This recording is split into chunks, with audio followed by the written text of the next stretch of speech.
Venus is the next one out. Now Venus, goddess of love, but it's not a place you'd love to be, I'll tell you that, because this is just one huge atmosphere, a lot of pressure, a lot of heat. It rains sulfuric acid. It's not a nice place to be. They have sent probes. The Venera probes went to the surface and lasted less than 30 minutes before they just melted away into nothing. None of us would be able to survive more than a couple milliseconds. So I'll tell you, we're not going to travel to Venus. It does kind of point out, though, that this is what greenhouse gases can do if they just go wildly out of control. And so it's certainly a bit of a message for us. This is some radar pictures of what the surface of Venus looks like. I don't think it looks very nice, so I don't miss the idea of not going there. But the one thing that's neat about Venus, like Mercury, it's between us and the sun. So it actually has phases. In fact, if we start here down in May and go through all the months all the way up to October, this is when Venus was on the other side of the sun, but just peeking around. So it's solid like a disk, but small. And then as it's getting closer and closer kind of to us, catching up to us, it's getting bigger and bigger, but becoming more of a crescent. You can't really appreciate that with the naked eye. You could if you had binoculars that were a pretty good size. Definitely with a telescope, it's very easy to spot these phases of Venus. Now Mars, is probably the most interesting planet. It is the one that we will get to travel to. Probably in our lifetime, we will have men and women step on the surface of Mars. It's tilted very comparably to our tilt, about 24 degrees. It has ice caps, therefore. It is only a bit smaller than Earth. It's a bit colder because it's farther out beyond Earth. But, and of course, it's had lots of interesting romantic stories over the years about things that happen on Mars.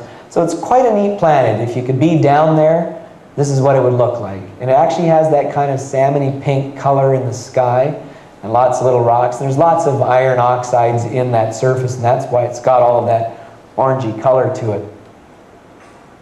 Now, between Mars and Jupiter is the asteroid belt.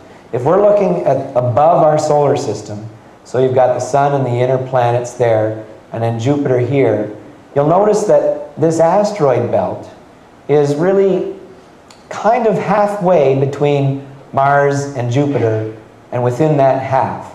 So there's well over 1 million of these asteroids out there. The estimates are somewhere between 1 and 2 million of them. And most of them are kind of freely going around orbiting in that area. You can see a few are kind of interestingly gravitationally locked with Jupiter, so they're called the Trojans in the Greeks. But some of them do make their way in towards the inner rocky planets that orbit around Earth. And so sometimes they cause a bit of concern. This one is called Gaspra, and this is a typical looking asteroid, very irregularly shaped, big rocks, but I mean big rocks, like kilometers across. And even they get hit by other asteroids, as you can see all the little craters there. They can do some harm. This you might not recognize. This is the far side of the moon, the part of the moon we never get to see unless we're orbiting it in an Apollo spacecraft. So, you know, Pink Floyd called it the dark side of the moon. They weren't as correct as Gary Larson. It is just the far side because it's not always dark, right? When our moon is new, then the far side is well lit up. But you can see all of the asteroid impacts that have occurred on the moon over the millennia. But a few have made it to Earth. This is called Meteor Crater. It's in Arizona, just a little bit north of Flagstaff. It's a tourist trap to go to. That's a little over a kilometer across. This one hit about 50,000 years ago.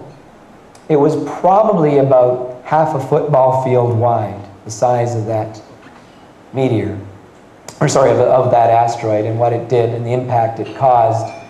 And yeah, again, it's really done a lot of damage, and if we were around at that point, it would have really affected the climate on the planet.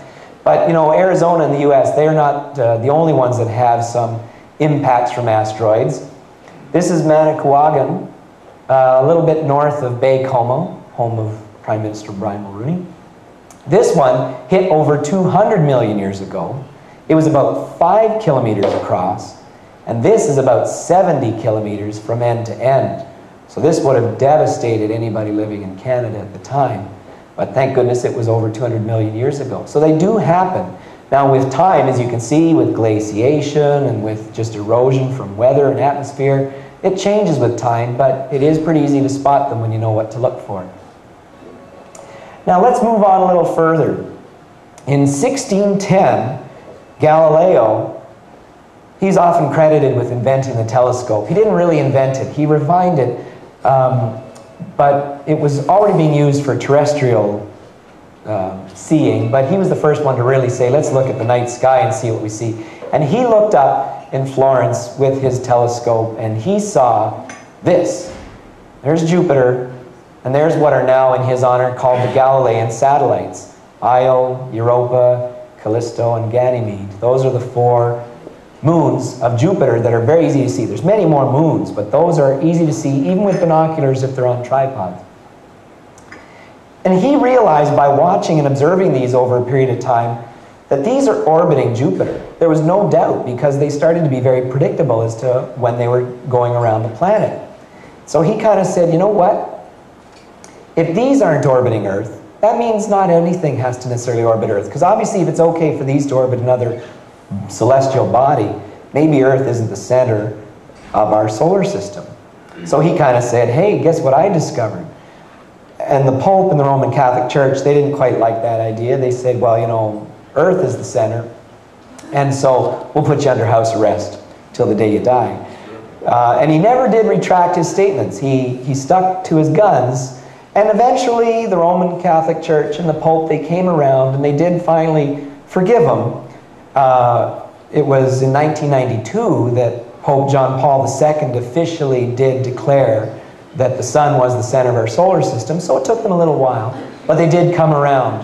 But he was the first one to clue into that by seeing something that looked like that. Now Jupiter, we've all seen many pictures of it, and if you look with a pretty good telescope, you'll be able to appreciate these equatorial bands coming across it. You might even be able to see like that giant red spot, which we don't know how long it's been there. We know it's over 400 years because Galileo saw it himself. So it's been going on that long. It may have been thousands, may have been millions of years. We have no idea. We don't even really know why it's there, but it is a pretty distinctive feature of Jupiter. Now Saturn, the next one out there, this picture might look a bit distorted, but it's not. It is actually bulging at the equator so that it's not a perfect sphere like most of the other planets. That's because it's orbiting so quickly. It goes around about every 8 hours, so that it's just sort of the centrifugal force is expanding the equator.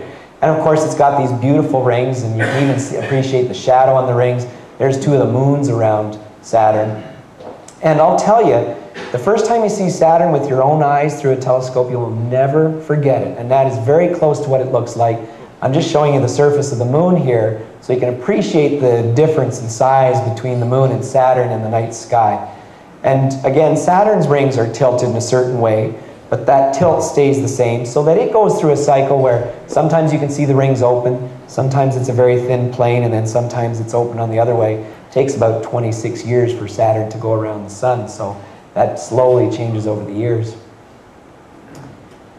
Uranus, it's actually tilted on its side. I didn't put this slide in incorrectly. It's funny, it's the only one in our solar system that orbits in that way and rotates.